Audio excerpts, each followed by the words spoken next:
Boa noite, queridos. Pai seja convosco. Maravilhoso estarmos mais uma vez reunidos no nome do Senhor. Porque só o Senhor é digno de toda honra, de toda glória, de todo louvor, de toda exaltação. E nesse momento eu quero convidar você, junto comigo, a fazer esta oração, para que nós possamos começar da leitura, da palavra de Deus. Senhor, nosso Deus e querido Pai, Deus glorioso e santo, Senhor de infinita e gloriosa misericórdia, Senhor, nesta noite te louvamos, engrandecemos o teu nome, porque o Senhor é maravilhoso, porque o Senhor é bom. Obrigada, Jesus. Obrigada porque até aqui o Senhor tem nos guardado, o Senhor tem nos livrado do mal. Senhor, tome em tuas mãos cada vida, Jesus, que vai ouvir esta palavra. Senhor, aguça bem os nossos ouvidos, meu Deus, para que possamos ouvir e compreender aquilo que o Senhor quer. Toma nossa casa, nossa vida em tuas mãos, ó Senhor. Teu sangue esteja nos umbrais da nossa casa, em nome de Jesus Cristo. Senhor, eu te peço, com fé, Senhor, eu te agradeço. Amém e amém.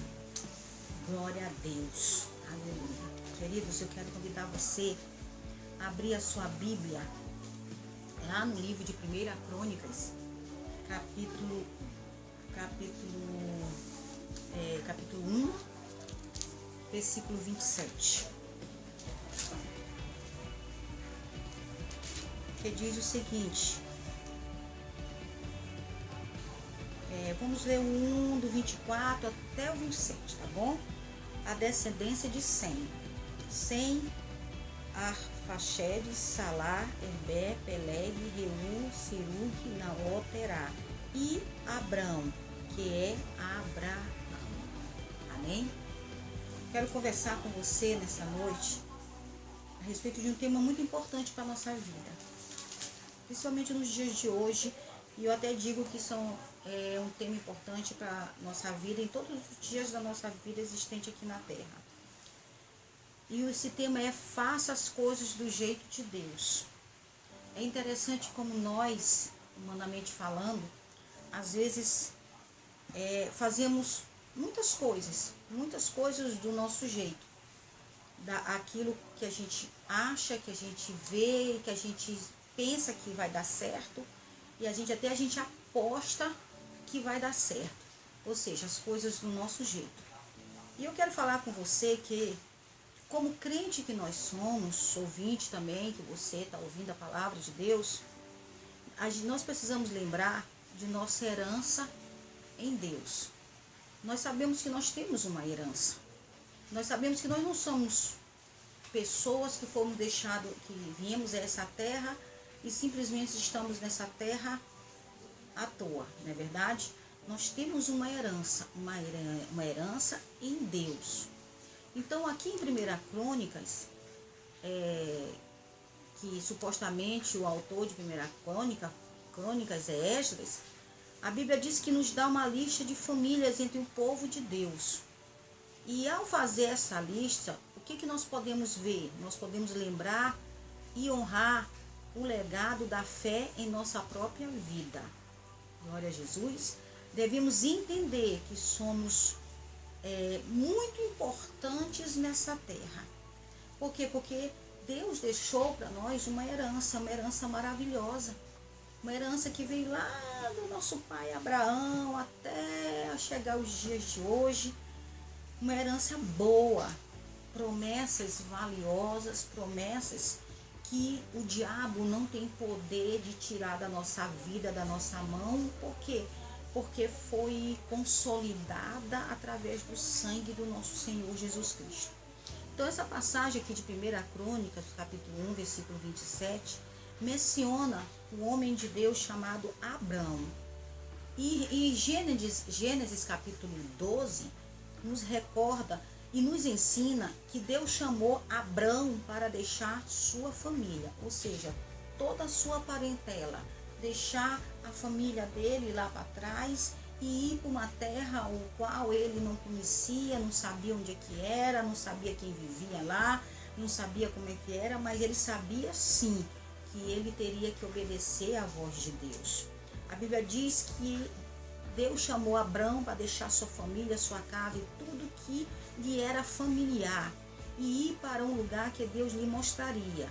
Imagine, um lugar que ainda ele iria ver, um lugar que ele não conhece, um lugar que ele imaginava, mas não sabia como era.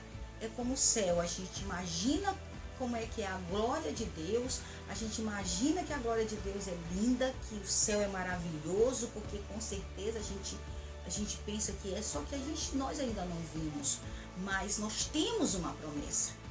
Nós temos uma promessa de vida eterna. E é em cima dessa promessa que saiu da boca de Deus, da boca de Jesus, que nós estamos firmados aqui na terra. Não é verdade? Então, Abraão saiu para uma terra que ele não conhecia, uma terra que ele não imaginava. Abraão deixou tudo para trás, deixou tudo que ele possuía, tudo que ele tinha, e a Bíblia diz que sem qualquer ideia de para onde ele deveria ir. E como resultado de sua obediência radical, porque, irmãos, se nós formos prestar atenção, quantas pessoas não devem ter falado mal de Abraão? Deve ter dito assim, meu irmão, esse cara é maluco, saindo da terra dele, largando a casa dele, largando a família dele, largando os bens dele, largando tudo dele, ir para uma terra que ele não conhece, não sabe nem o que vai acontecer com ele lá. Então, a posição que Abraão tomou, o resultado dessa obediência dele foi uma obediência radical, foi uma obediência que ele tomou e ele não queria nem saber o que as pessoas iam falar. Ele queria saber sim que Deus havia dado uma ordem para ele. Então a Bíblia diz que Deus lhe fez algumas promessas. E as promessas que Deus também fez para Abraão foram promessas radicais, promessas fortes, promessas que iria perdurar por toda a vida dele. Então, promessa de bênção, promessa de riqueza, promessa de fama, promessa de liderança, promessa de descendência. Então, essas promessas que Deus fez e muitas outras, a Bíblia diz que Deus fez uma aliança com ele. Então, Deus também fez uma aliança comigo e com você através do nosso Senhor Jesus Cristo. E também fez promessas para cada um de nós. Nós estamos passando hoje por muitas situações aqui na terra. Mas a gente sabe que tudo isso vai passar. A gente tem que crer que isso vai passar. Que as coisas, que dias melhores poderão vir. Não importa os pensamentos, não importa que os pensamentos digam o contrário a isso. Mas o que importa é que está escrito na palavra de Deus. Então, em relação a Abraão, a palavra de Deus fala que Deus fez uma aliança com ele, mudando o seu nome para Abraão. Está lá em Gênesis capítulo 17, versículo 5. Deus disse a Abraão que se ele acreditasse, queridos, crer é algo essencial para a nossa vida. Se nós deixarmos de crer nas promessas de Deus, se nós deixarmos de crer que Deus tem um poder grandioso, que Jesus é poderoso, que Jesus pode repreender toda a obra do diabo, que Jesus pode fazer cair por terra toda a ação de Satanás, tudo que se levantar contra a tua vida, contra a minha vida, contra nossas vidas, pode cair por terra através do nome glorioso do nosso Senhor Jesus Cristo. Se nós deixarmos de crer nisso, nós estamos acabados, nós estamos destruídos. Então, Deus disse a Abraão que se ele acreditasse, isso lhe seria por creditado como justiça. O que é creditado? Já pensou hoje, você recebe ali no teu celular que foi creditado na tua conta uns 5 mil reais. Ô, glória! Né? Então, você ia ficar feliz. Então, a Bíblia diz que seria acreditado como justiça na vida de Abraão. E ele seria guardado em todos os seus caminhos. Isso significa proteção total. Isso significa que Abraão, por onde ele pisasse a planta dos pés dele, ele estaria seguro. Gênesis capítulo 15, versículo do 5 ao 6. O Senhor disse para ele, faço questão de ler esse versículo aqui rapidinho para você. Glória a Deus. Gênesis 15.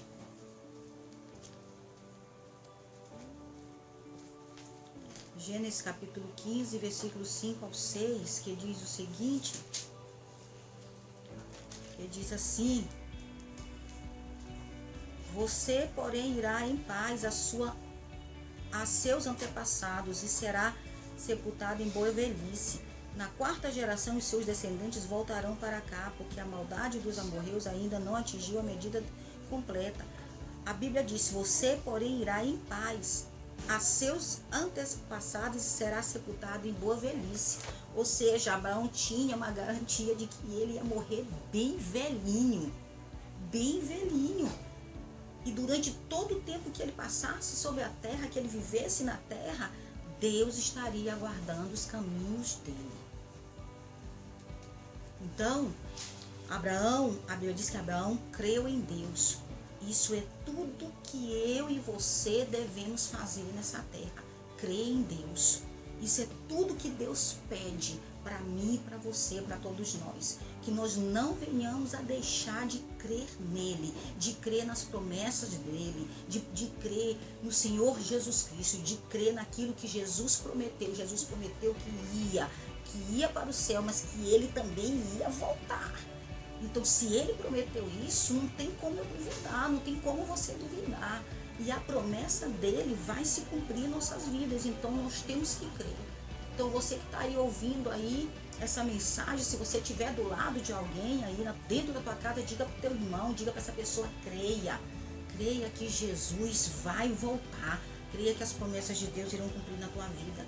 Então, não apenas nós devemos crer em algumas coisas, mas nós temos que crer ao longo. O que é isso? Durante toda a minha vida, durante todo o tempo que eu estiver passando sobre essa terra, nessa terra eu tenho que continuar crendo, nunca deixar de crer. Abraão creu em Deus com relação ao filho que seria seu herdeiro.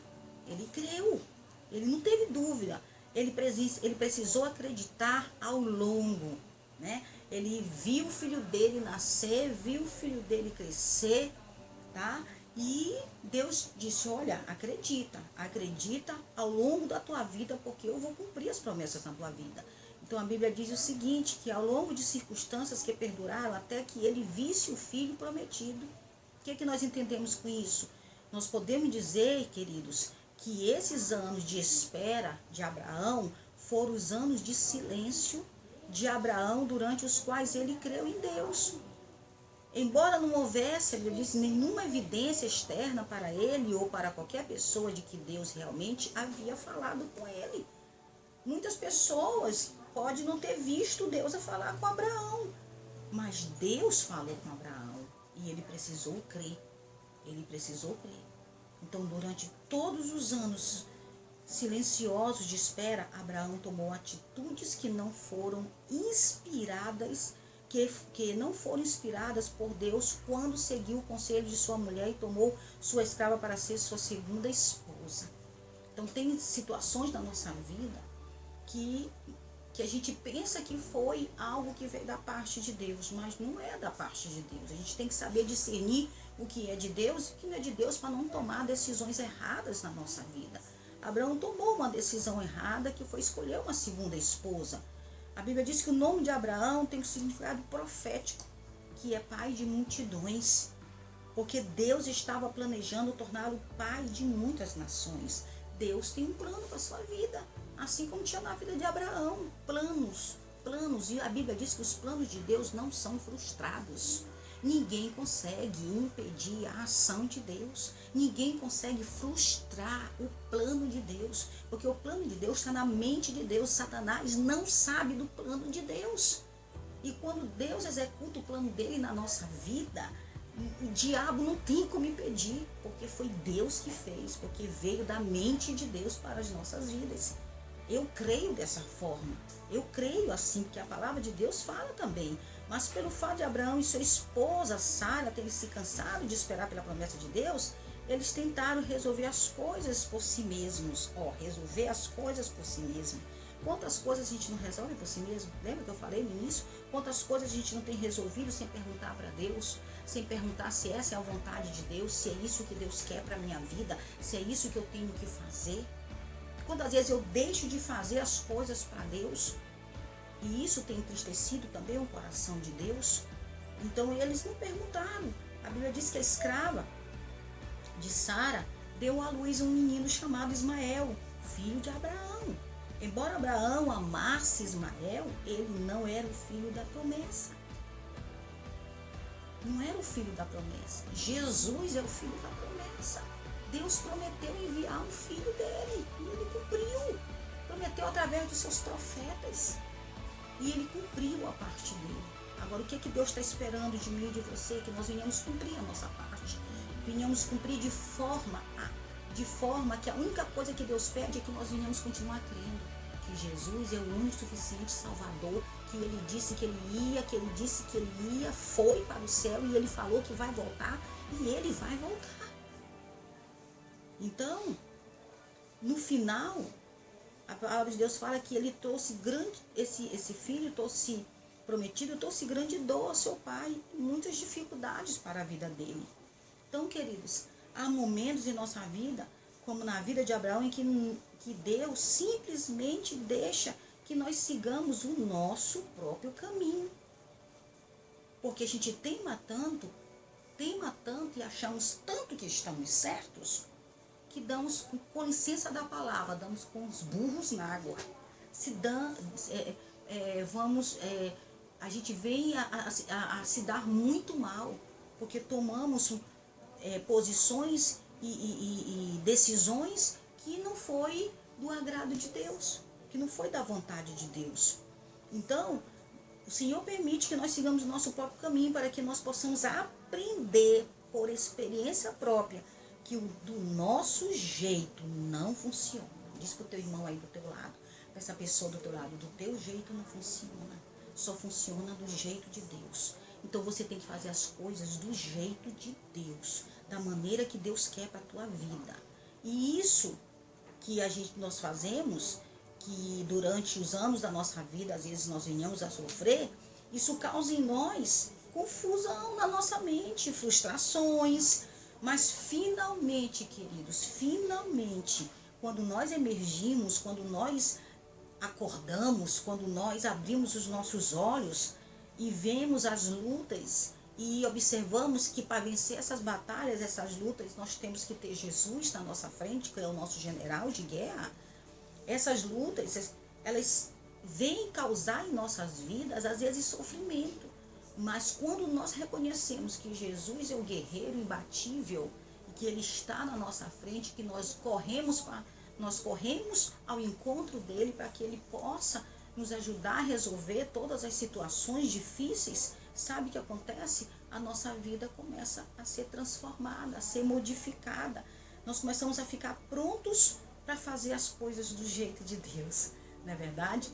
Ficamos prontos para fazer aquilo que Deus quer. Por quê? Porque compreendemos que não podemos fazer nada sem o Senhor. Compreendemos que sem o Senhor as coisas não acontecem de forma perfeitas, tá? De forma perfeitas. Então, nessa noite eu quero te convidar, tá? A refletir para que você venha deixar Deus fazer as coisas do jeito que Ele quer na tua vida. Não é do teu jeito, não. É do jeito que Ele quer. Quantas vezes nós dizemos assim, se eu tivesse na frente de tal trabalho, eu faria assim. Eu faria isso para o crescimento da obra de Deus. Mas você é servo, você é serva de Deus. O Senhor já te convidou desde os dias que você aceitou Jesus como Salvador da vida dele, da tua vida. Desde o dia que o Senhor te convidou para aceitar Ele como Salvador, Ele te disse que a obra é dele. E se você tiver disponibilidade, estiver disposto a trabalhar, trabalho na obra que não falta. E Ele está atrás de pessoas que venham trabalhar com Ele ombro a ombro, para que a obra dele venha crescer. Porque esses momentos que nós estamos passando, ganhar almas por reino de Deus, está sendo algo muito maravilhoso. Se antes era, agora mesmo também, as pessoas estão sedentas pela palavra de Deus. Então, queridos, eu quero te convidar nessa noite a deixar Deus fazer as coisas do jeito dele na sua vida. A Bíblia diz que as promessas de Deus para Abraão era em todas as áreas da vida dele, na riqueza, fama, liderança, família, a descendência dele, a família, tudo Deus ia abençoar a vida dele, em todas as áreas. Deus disse, se ele acreditasse, isso seria acreditado como justiça. O diabo te odeia, porque Deus tem promessa para a tua vida. Então, o grande ódio de Satanás em relação à criação de Deus é porque Deus tem promessas para a nossa vida. E ele sabe que as promessas de Deus não são frustradas. E infelizmente, graças a Deus por isso, ele não pode fazer nada. Ele pode até querer atrapalhar, mas deixar de fazer acontecer não pode, porque é promessa. E promessa é aliança. E a aliança foi selada com o sangue de Jesus. Então eu quero te convidar nesta noite a orar. A orar. Se você ainda não, se você sente que está com a tua aliança quebrada com o Senhor, se você sente que de uma forma ou de outra você quebrou, porque você duvidou, porque você questionou, porque você deixou de crer, porque você passou a crer naquilo que você possui, naquilo que você tem, naquilo que você às vezes tem como Deus na tua vida. Então o Senhor te convida hoje a renovar a tua aliança com Ele. Se você quer renovar a tua aliança com Jesus, coloca a tua mão no teu coração, que eu vou fazer a oração. E você, na hora, você fala o teu nome e você diz, eu quero renovar minha aliança com Cristo Jesus nesta hora, porque eu preciso renovar minha aliança. Então, queridos, feche os teus olhos em nome de Jesus. Senhor, meu Deus e amado e glorioso Pai. Senhor, hoje é sexta-feira, Pai. Sexta-feira da vitória. Senhor, em nome do teu Filho amado, Senhor Jesus Cristo, eu oro primeiro pelas pessoas que querem renovar a sua aliança contigo, Pai. Senhor, a aliança que talvez foi quebrada, Jesus, foi quebrada por dúvida, foi quebrada porque o diabo colocou na mente dúvida, Senhor, ao teu respeito. Ah, Jesus amado, o teu sangue é precioso, é poderoso. O Senhor diz na tua palavra que o teu sangue limpa e purifica, nos purifica de todos os nossos pecados. Por isso, meu Deus, toma essas vidas em tuas mãos. Que nesta hora o Senhor venha reescrever o nome deles no livro da vida. Que nesta hora, Senhor Jesus Cristo, o Senhor venha renovar a tua aliança com eles, em nome de Jesus. E alcança agora cada família, ó Pai, que está passando por problemas difíceis nessa hora, por problemas de enfermidade, porque Satanás se levantou contra. Satanás tem agido de forma, Senhor Jesus Cristo, qual eles ainda não enxergaram a promessa de Deus na vida deles, para que todo o levante do diabo seja anulado. Por isso, meu Deus, em nome de Jesus Cristo, toma essas vidas em tuas mãos. Senhor, em nome de Jesus, ó Pai, que o teu sangue esteja sobre eles, ó Deus, dentro da casa deles, na vida de cada um deles, em nome de Jesus Cristo. Que seja repreendido agora o mal, todo o mal seja repreendido. O Senhor diz na tua palavra, Senhor, que o Senhor nos livra do mal, Senhor, mas para nos livrar do mal, nós precisamos crer na tua palavra, crer naquilo que o Senhor deixou escrito. Por isso, papaizinho, nos livre do mal. Cura agora, Senhor, os teus filhos, do alto da cabeça até a planta dos pés. Só o Senhor conhece o corpo de cada um deles. Só o Senhor sabe a necessidade que eles estão passando nessa hora. O mundo todo, Senhor, está preocupado com a fome. Mas existe a maior fome que tem assolado a terra. É a fome espiritual. É a fome. O Senhor disse para aquela mulher, se tu beber dessa água, tu não terás sede de forma nenhuma, porque eu mato a tua sede, eu sacio a tua sede. Então, Senhor Jesus Cristo, fome de Deus é a fome que está matando o povo, que o povo não busca a Deus. Mas se nós tivermos fome de Deus e buscarmos nosso Senhor Jesus Cristo, a nossa fome será saciada todos os dias. Então, Senhor, guarda cada vida que está ouvindo a tua palavra, protege, livra-nos do mal, Senhor. É o que eu te peço, Senhor, e com fé, Senhor Jesus Cristo, eu te agradeço. Amém e amém. Queridos, louvado seja o nome do Senhor. Domingo nós estaremos na nossa igreja para ceiarmos, para adorarmos o nosso Deus, para sentir a presença de Deus, matarmos também a saudade da casa do Senhor. Então, que você não falte domingo às 17h30 lá na nossa igreja. Glória a Deus. Então, que o Senhor te abençoe. Coloque tuas mãos assim. Que a bênção de Deus Pai, a graça do nosso Senhor Jesus Cristo, a doce comunhão, consolação do seu Espírito Santo esteja com todos vocês. Não somente hoje, mas para todo sempre. Em nome de Jesus, diga comigo. E esta bênção é minha. Pai seja convosco. E até domingo, em nome de Jesus.